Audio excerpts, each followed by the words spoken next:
Hello world, I'm back again. Bom, antes de mais nada eu gostaria de agradecer por todas as mensagens de oração e orações que estão fazendo por mim nessa luta que eu estou tendo contra o Covid. Eu posso dizer que hoje eu tenho mais consciência do que nunca de que a fé, a bondade e a lealdade a Deus é e sempre será nosso maior aliado. Se eu ainda estou aqui, eu devo isso a Deus, a todos que oraram por mim, e o amor incondicional que eu tenho por minha família, pelos meus parentes, por todos os meus amigos. Somente nessa última internação, já são mais de 2 meses de UTI, amarrados por cabo de monitoramento, como vocês podem ver. A maior parte do tempo eu tive que dormir, me alimentar, as minhas necessidades pessoais praticamente no mesmo lugar. Confesso que não foi nada fácil, meus amigos, mas novamente eu venci mais uma batalha.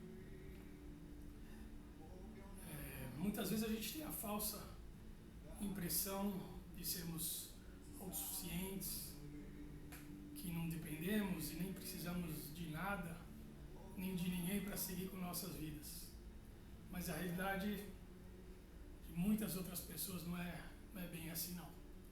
A minha, por exemplo, foi colocada de cabeça para baixo por mais de uma vez. Eu senti minha vida se desfazendo, minhas coisas, tudo escorrendo pelas minhas mãos, como se eu estivesse despecando mesmo num abismo profundo, e o final parecia que nunca chegava. Por muito tempo eu me senti na mais absoluta e completa profundidade, que não adiantaria eu chorar, gritar por socorro. Nessa profundidade, somente Deus seria capaz de ouvir meus prantos, e Ele ouviu. Queria aproveitar essa oportunidade para compartilhar com vocês o status atual da minha saúde, as principais lutas que eu tenho vencido ao longo dos últimos anos, e provando que junto com a fé e com o pensamento positivo, a resiliência é um fator determinante em nossas vidas. Eu recebi o pedido para fazer esse relato por diversas pessoas aqui do hospital, mas em especial esse pedido me foi feito pela enfermeira Marisa e pela técnica Renata, quando ainda estava no comecinho da minha 3ª internação, lá no andar da oncologia. Outra pessoa muito especial que também insistiu para que eu fizesse esse relato foi a enfermeira Paloma. Um beijo no coração de vocês. Vocês são especiais para mim. Nunca na minha vida vou esquecer de vocês. Eu estou fazendo esse vídeo por vocês também. Desculpa. Bom, eu realmente desejo, espero que o relato que eu vou fazer agora sirva de reflexão para muitos de vocês. Muitas vezes estão passando por dificuldades, pensando em desistir, pessoas que às vezes não têm muita fé, e aquelas pessoas que nunca param para pensar o quão sensível e importante a nossa saúde corporal, mental e espiritual é necessária. Bom, começando, por falta de um acidente, eu sofri 4 acidentes de automóveis na parte traseira do meu carro, sendo que o último foi por um caminhão. Após esse último acidente, eu comecei a sentir fortes dores na coluna. Isso foi em 2018, exatamente.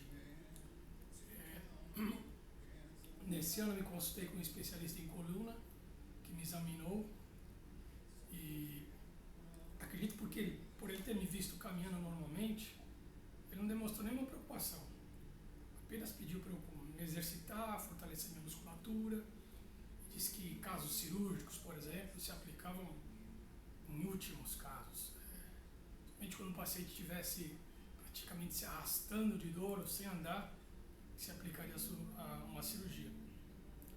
Eu acabei acabei ficando com essa mensagem na cabeça e convivi com dores crônicas de 2014 praticamente até 2020. Em 2014, minha esposa engravidou da minha princesa Martina e somente aí eu voltei a me preocupar com a minha coluna.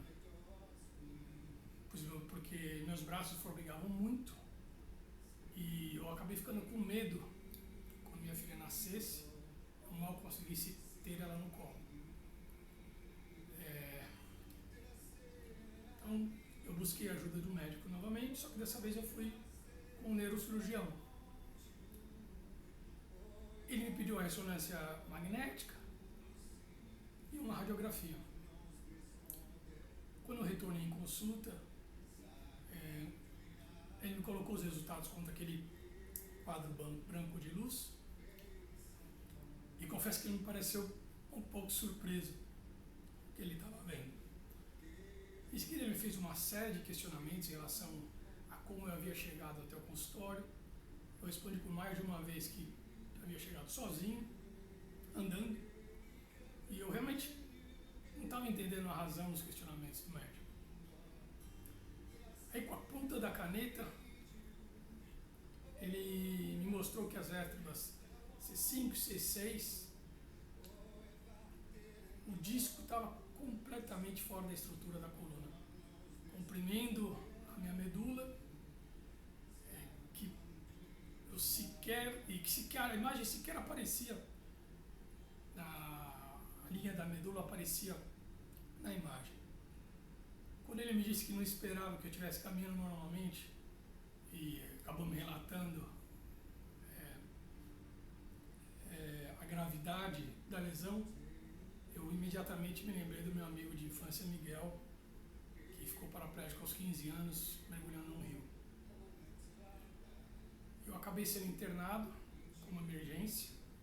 Em 2 dias fiz a cirurgia da coluna, onde foi colocada uma prótese, exatamente aqui através dessa região. 3 dias depois eu fui para casa.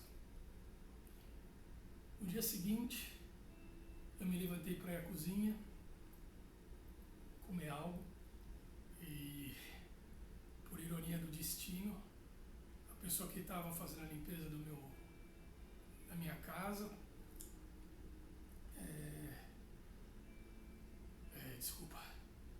a pessoa que ajudava na limpeza da minha casa, estava limpando o piso, e como eu estava com o pescoço imobilizado, eu acabei escorregando e batendo a cabeça contra o chão. Eu não consigo encontrar adjetivos que possam definir a dor que eu senti na queda. Nesse momento, eu pensei que dessa vez eu não teria mesmo a sorte anterior e que não conseguiria ficar em pé novamente. Mas, para minha surpresa, eu consegui me levantar e caminhar até a minha cama. Eu liguei para a Carla imediatamente, que me levou ao hospital. Relatei o ocorrido ao médico, que solicitou uma nova ressonância. O médico me informou que a prótese praticamente não havia se movido e que pensar em uma nova cirurgia era algo totalmente arriscado e que eu deveria me manter em repouso, em observação. Não é preciso dizer que eu senti dores terríveis aí durante as 2 primeiras semanas e que eu mal conseguia dormir. Bom, por conta disso eu não pude iniciar a fisioterapia e a musculatura na região do meu pescoço acabou ficando encurtada. Novamente tive que aprender a conviver com dores crônicas, passando por diversos tipos de terapias alternativas, pois eu me recusava a tomar medicamentos para dor, uma vez que os medicamentos me davam sonolência e impactavam diretamente no rendimento do meu trabalho. Aqui começa a segunda parte da história. Em janeiro de 2020 eu saí de férias com a minha família, com a minha irmã e com os meus pais.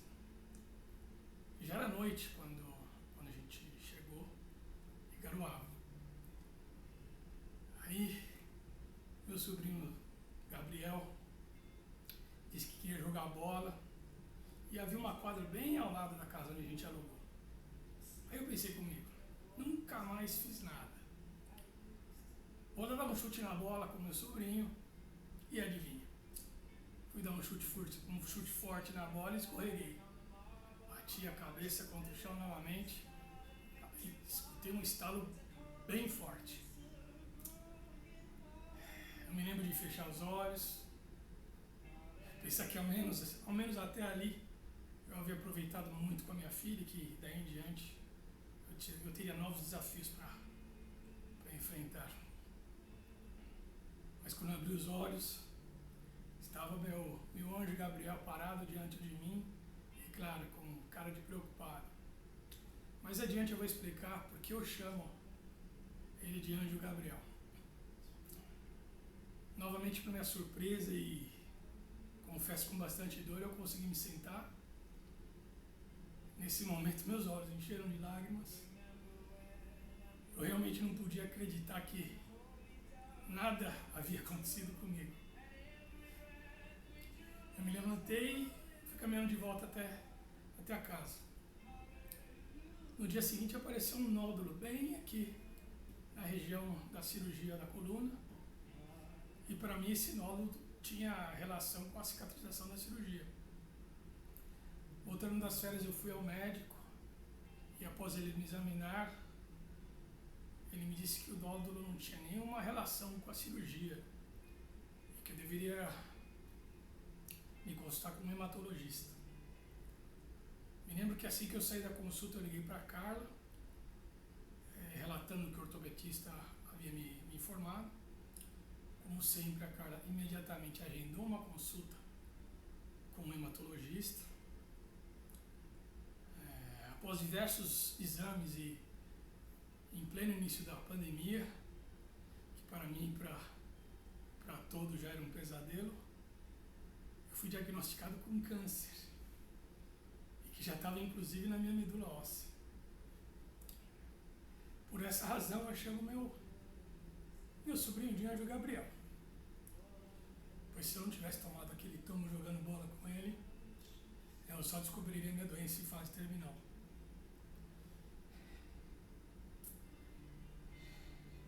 Bom, por conta da pandemia, eu demorei um certo tempo para iniciar meu tratamento, que durou praticamente todo o ano de 2020, incluindo o transplante de medula óssea.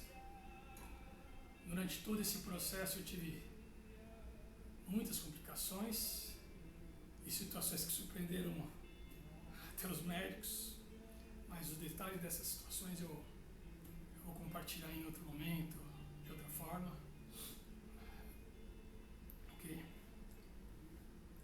Eu gostaria de aproveitar essa oportunidade para agradecer à Wipro, a empresa na qual eu trabalhei durante esses 2 momentos tão críticos e especiais da minha vida. Deixo um abraço aqui para o Rogério Ferreira e para o Alexandre Cesareto, que foram meus chefes diretos durante esse período e foram muito importantes no desenvolvimento da minha carreira. Já no final de 2021, eu recebi uma proposta de trabalho muito interessante e desafiadora em uma empresa americana chamada Avalara. Aproveito novamente a oportunidade para agradecer a todos pelo apoio e confiança na minha recuperação. Eu espero voltar aí às minhas atividades e contribuir com o meu time assim que tiver restabelecido. Deixo aqui um forte abraço ao time de produtos, ao Connector Team e ao time de recursos humanos. Muito obrigado. Bom, partindo para a terceira e última parte desse relato, já no final desse ano, e apesar de todos os cuidados que eu tomei, eu fui diagnosticado com Covid. Passei pela primeira internação ainda no início de fevereiro, onde identificaram que os meus pulmões já haviam sido comprometidos. Eu lutei, coloquei todas as minhas forças para garantir minha pronta restabilização. Em Inicialmente, tudo que eu estava, como eu posso dizer, tudo indicava que eu estava recuperado e finalmente eu consegui voltar para casa. Mas 2 dias após eu estar em casa, eu voltei a ter febres, dores e cansaço extremo. Mais uma vez eu retornei ao hospital e após novos exames, focos de infecções foram identificados e já estavam espalhados nos meus pulmões. Após essa segunda internação, que foi ainda em fevereiro, dias intermináveis de novos tratamentos e considerando tudo que eu já havia passado, minha infecção regrediu, meus exames apresentaram bons resultados e minha função pulmonar conseguiu se renovar o suficiente para eu novamente voltar aos braços da minha família em plena sexta-feira de carnaval. Tudo corria bem. Parecia que era questão de tempo para eu me recuperar, recuperar minhas energias, minha força, massa muscular, seguir com a minha vida normalmente. Mas para o meu desespero, já no domingo eu comecei a sentir novos sintomas, febre, certa dificuldade de respirar. Novamente me vieram lembranças difíceis e medo de deixar minha família, sem saber ao certo de quando eu voltaria a encontrá-los. Meu terceiro retorno ao hospital foi inevitável. Os exames comprovaram mais uma vez que meus pulmões desenvolveram novas infecções.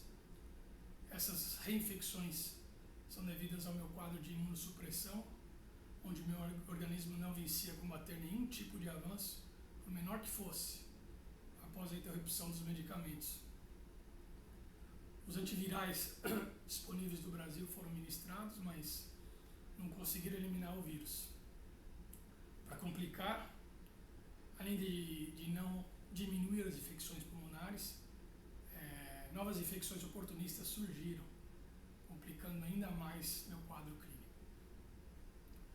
Foi então que os médicos descobriram que havia um novo antiviral fabricado pela Pfizer, indicado para pacientes com imunossupressão. Porém, esse medicamento estava disponível apenas em alguns países da Europa e dos Estados Unidos. Aí surge a figura de um amigo, que agora considero como meu irmão, Frank. Ele entrou em contato com um primo dele da Alemanha e pediu que ele encontrasse esse medicamento para mim. Assim que o primo dele confirmou que havia conseguido o medicamento, ele foi até a Alemanha buscar um medicamento para mim. Nem que eu viva 100 vidas, eu vou poder demonstrar meu reconhecimento e o tamanho da gratidão que eu tenho a você, meu irmão. Você será uma das primeiras pessoas que eu quero encontrar quando eu sair do hospital. Muito obrigado, cara. Muito obrigado. Deus te abençoe. Bom, desculpa. Após a utilização desse medicamento, minha luta continuou. Eu continuei tendo complicações relacionadas a infecções, a infecção em insuficiência respiratória e, não menos importante, problemas psíquicos, pois a doença também afetou meu cérebro. Somado a todos esses fatores, eu ainda tive mais um complicador. Por conta da incompatibilidade medicamentosa, o único remédio que faz efeito que eu consigo dormir teve que ser cortado. Para o meu desespero, eu passei mais de uma semana sem dormir. Essa mesma situação ocorreu quando eu fiz o transplante de medula, onde eu fiquei por mais de 30 noites sem dormir.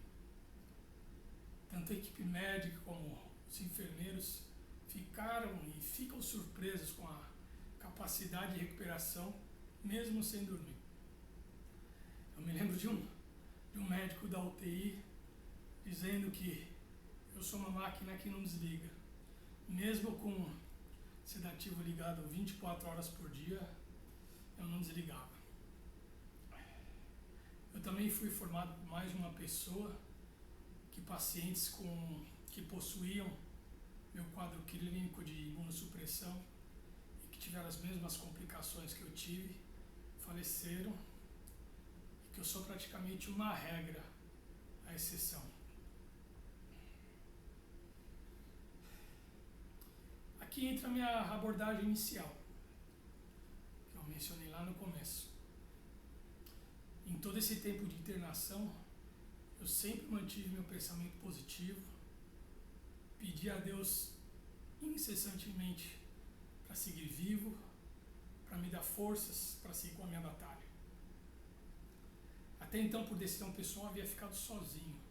Eu não aceitava a ideia de ninguém correr o risco de se contaminar e que eu tinha que enfrentar essa doença sozinho. Minha situação começou a piorar e eu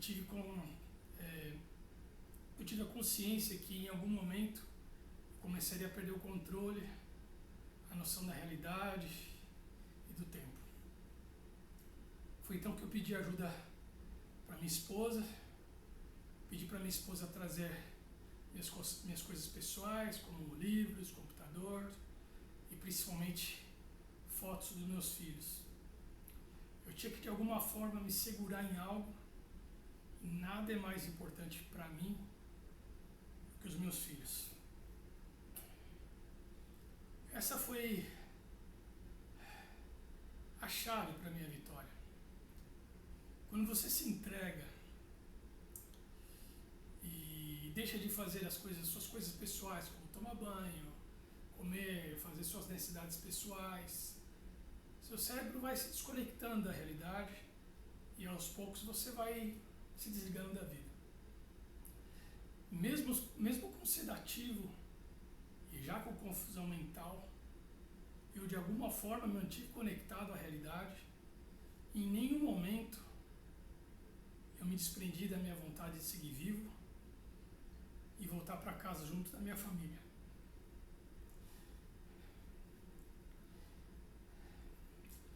Ainda hoje o vírus segue vivo dentro de mim, porém com a carga viral cada vez mais baixa e minha função pulmonar está praticamente restabelecida.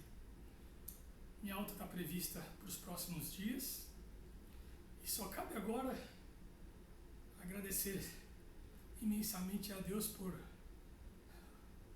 pela oportunidade de seguir aqui. É isso, meus amigos. Para quem tem fé, a vida nunca tem fim.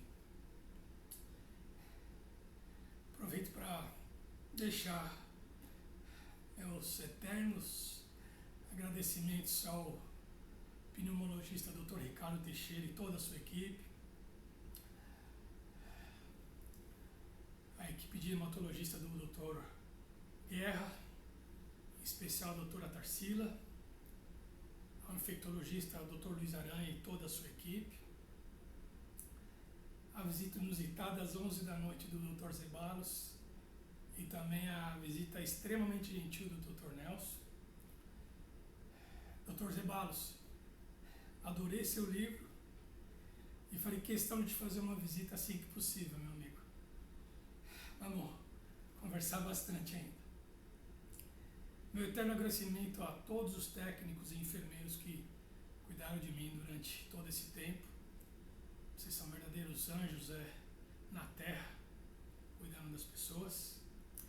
A equipe do refeitório que me manteve alimentado. A equipe da limpeza. Especial para a Andréia. Andréia, um beijo. A Andréia me enviou um dia aqui parecendo o Dr. Miyagi, caçando moscas imaginárias. Passou, André, nunca mais aconteceu aquilo, graças a Deus.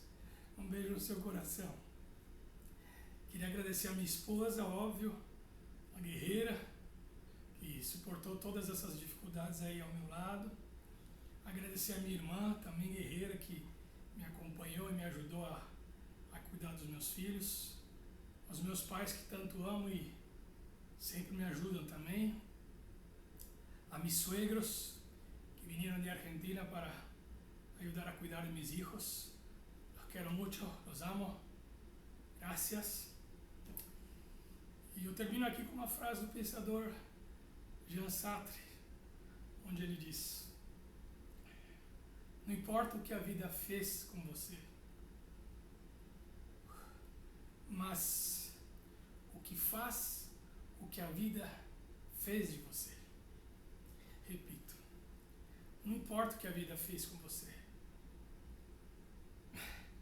mas o que você faz com a vida fez de você. É isso, pessoal. Muito obrigado. Que Deus abençoe todos vocês. Um beijo e logo mais a gente se vê.